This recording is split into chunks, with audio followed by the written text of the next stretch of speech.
saan yun yung pinaka-concern po ng ating kasundaluhan.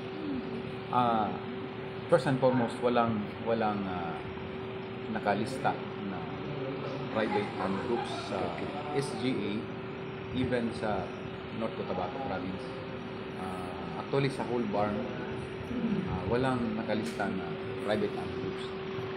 However, meron talaga tayong mga grupo na established na sa ground. Actually, yung iba grupo, yung iba family, na ang ating mga kababayan mismo nakakaalala na meron silang yung iba mayroong firearms.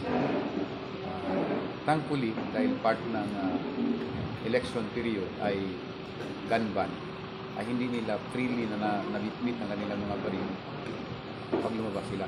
However, meron din tayong mga report na may mga cited ng individuals na lumalabas. However, marunong mo din magtago yung mga yan. But one thing is clear, and one thing ay lagi namin ginagawa. Nagpapatrol talaga ang ating mga kasundaluhan. Ang patrol na yan ay intended para ma-preempt at ma-deter ang ating mga kababayan na may masamang planong gawin, lalo na yung may mga bitbit na baril. So far, naging successful ang ating mga patrols, ang ating mga collaborative na paglilibot sa ating mga respective na mga barangay para ma-address po ang possible na magiging damage or kaguluhan na gagawin ng ating mga perceived kasi wala naman talaga ng kalistang private armed groups. Pero meron tayong pinagdududahan na private armed groups. And so far, na-address naman natin yan accordingly. Wala pa tayong incident na masabi na lang na-impose ng private armed groups na yun, alleged private armed groups na kanilang gustong gawin sa atin. Nabanggit ko kanina yung regarding doon sa any collaborate group of cheating, possible of electoral fraud na posible na mangyari ito with, of course, the knowledge of our PNP and AFP. Possible na yung collaborate group of cheating. Kasi siyempre nasa loob yun eh. Actually, ang PNP at ang Army ay mandated. Ang nearest namin is 50 meters away. Wala kami doon sa loob ng voting station, na voting precinct. However, when the COMELEC officials requested ng presence namin to maybe tigilan kung ano man yung hindi dapat mangyari na ginagawa ng mga ibang tao, ready po kami corresponding. Yan lang, hanggang doon lang po. Ibig sabihin na sa 50 meters away from the voting area kami. At kung ano man ang nangyayari doon sa loob ng voting station, voting precinct, concern na yan ng mga nandoon na COMELEC. At pag mayroong nangyaring crime doon na may nangyari, ang gagawin lang nila sa amin ay mag-request na pumunta doon para tulungan namin ang GNP at ang COMELEC para matigil, ma-avert yung situation. Kagawian na nangyayari po sa mga president ngayon na general, yung in case na medyo palagay nila yung area no barangay purok na yun, italo sila, magpaputok sila para hindi na lalabas yung mga butante na boboto para sa kalaban nila. Ngayon, going to the time ng election, meron kaming maraming senaryo na pinag-isipan, pinaghandaan. Kasama din yun sa, yung na-mention mo ng senaryo, yung may manggugulo, may magpaputok. Na-consider namin yun.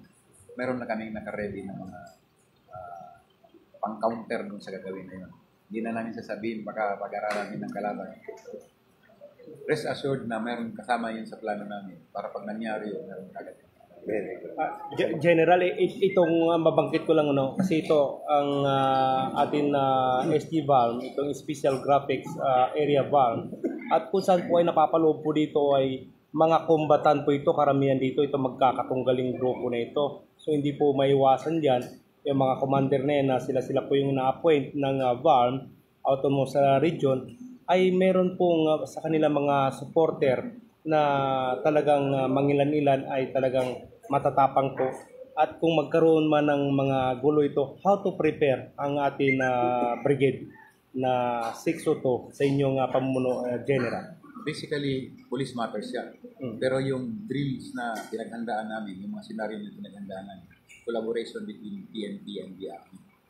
So, kagaya ng mga na-mention kanina na senaryo, pinag-isipan na din namin paano yan gagawin.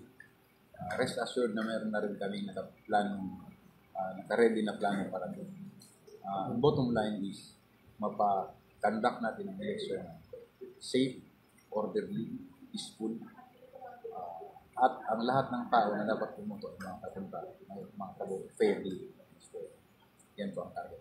Kung sakali man po may mga third party, lalong-lalo na kung may mga agrementado doon sa magkakatunggali, imposible ba na itong kanilang balota ay doon lang po bibilangin o dadalhin pa ba dito sa Kapitolyo ng Cotabato, General? Sa mga bagay na yan, COMELEC na po ang mag-decide.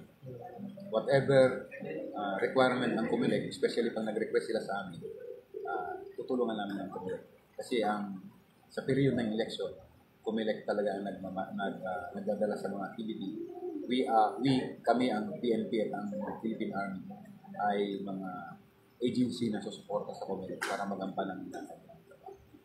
Lalo na kanina na binangkit po ni PD or isa sa mga concern at dito po na medyo kulang yung ating mga PNP. Bagkos ang ating kasundaluhan sa inyong pamumuno ay very proud ang ating COMELEC, si attorney, na nandiyan kayo. How to handle ito, General, na ang ating mga kababayan ay makapagboto at walang maging maganap na shoot accident dito po sa inyong area, General? Continuous ang aming collaboration with the PNP. Aware kami na sila talaga yung sasama sa mga sa COMELEC para doon sa pag-casting ng vote. Pero yung kakulangan nila ng personnel, ang alam ko ina-address na rin ng PNP. As far as ang sinabi ni PD Colonel Tuson kanina, merong additional na tagwa 100 ang ibang region para papuntahin dito sa area at i-reinforce ang mga PNP na na-deploy sa SGA. And the same with us, meron din kami mga parating na, dumating na actually yung ibang batalyon, may mga parating pa na yun, na i-deploy din namin kung saan nakita namin na kailangan magdagdag ng tropa.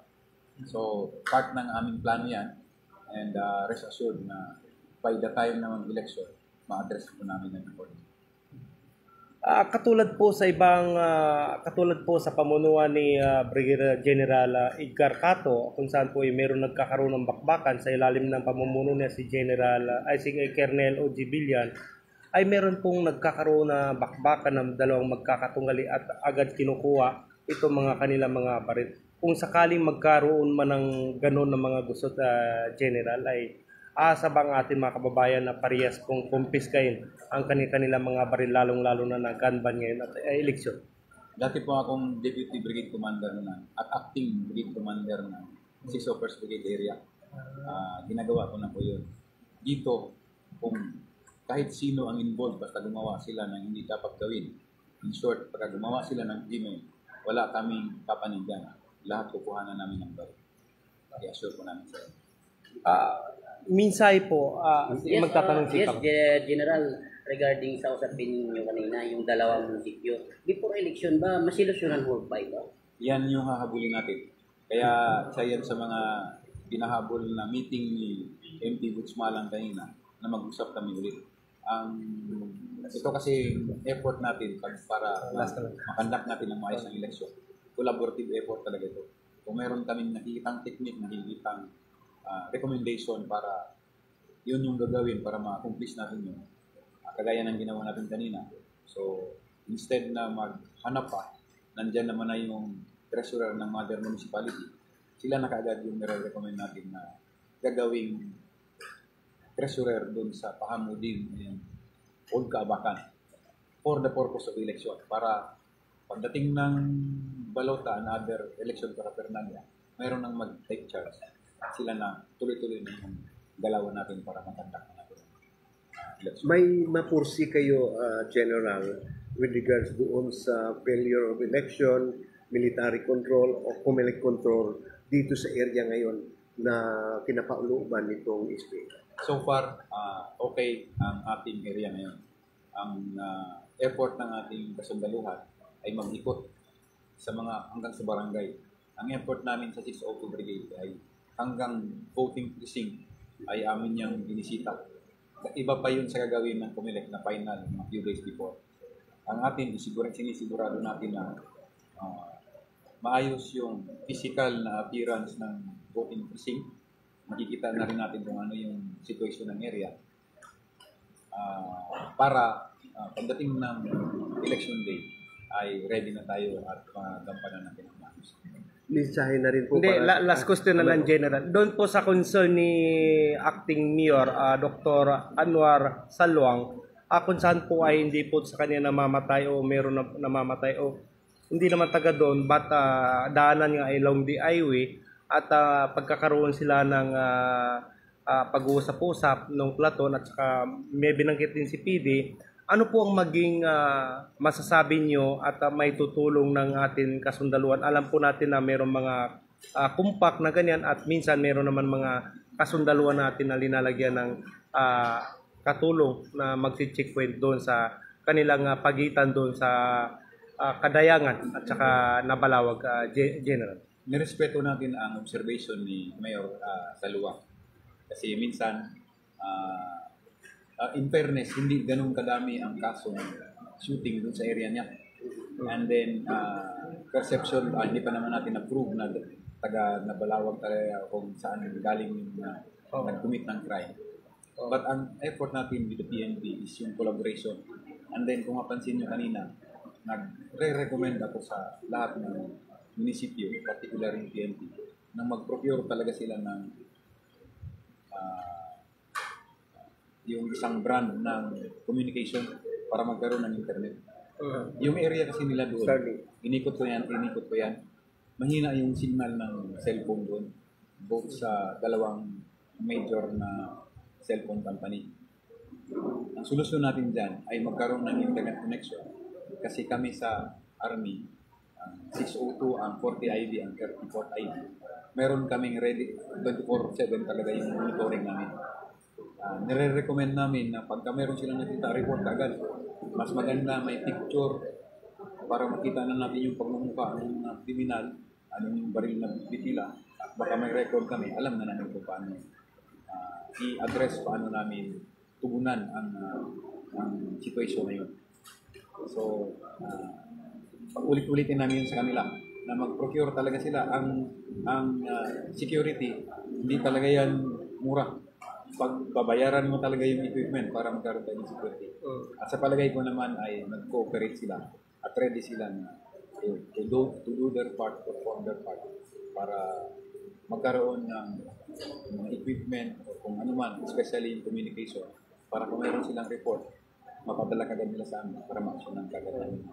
Napakaganda po ng inyong mga nabanggit at dito po, no, lalong-lalo na nga, tama nga naman pare kasi nag-iikot tayo doon, walang signal. Siguro minsay doon sa atin mga kaibigan, kung sakali may nagbabalak na hindi maganda, ang atin kasundaluhan, lalong-lalo na sa inyong pamunuan, 602 Brigade, sa ilalim ng inyong pamumuno, General, ay andang-anda ang ating kasundaluhan na sir. Lalong-lalo na ang Region 12 ay isa po sa mataas na rate ng patayan, General. Matagal na kami nagpe-prepare para sa election. Marami na rin kaming senaryo, mga situations na pinaghandaan. At sa palagay namin and with the experience ng ating mga tropa, most especially ang commitment ng kada isa, ay kaya nating i-address yan. Kung sino man yung nagbabalak na gagawa ng masama at lalo na yung tigilan ang freedom ng ating mga kababayan na bumoto, siguraduhin ang hindi sila magtagumpay. Kami ay nakapaghanda na. Yung current na puwersa, madadagdagan pa kami. And of course, tutukan talaga namin yan para ma-ensure na ang conduct ng May 12 national local elections ay maayos, matiwasay, orderly and peaceful. At asahan ninyo na sa 2nd Brigade ang aming mga batalyon, 40 ID o 40 ID, ay laging nag-isip na kung nag-isip man ng mga nagbabalak ng kung ano nilang plano nilang gawin, i-assure ko sa kanila na one step ahead kami sa kanila. Kaya kung meron silang plano, siguraduhin namin ma-address namin kagad yan. At para sa ating mga kababayan, asahan ninyo ng 62nd Brigade at ang ating units, pati ang PNP, ay full force, full commitment para maka-ensure that the coming election will be peaceful, orderly, at credible one para sa ating buong. Maraming salamat. Mabuhay po ang ating Brigadier General Sir Ricky Bunayog at bilang sa pamunuan ng 602 at yan po ang ating. Maraming salamat po sa ating nanonood at ito po yung special graphics area ng BARM ay itong ginawang Peace and Ordering Committee in meeting dito po sa Cotabato City. Maraming salamat po General sa na-invite po kami at nalaman ng taong bayan na talagang ang inyong pamunuan po ay hindi po nagpapabaya lalong-lalo na sa inyong area, General. Mabuhay po kayo, sir.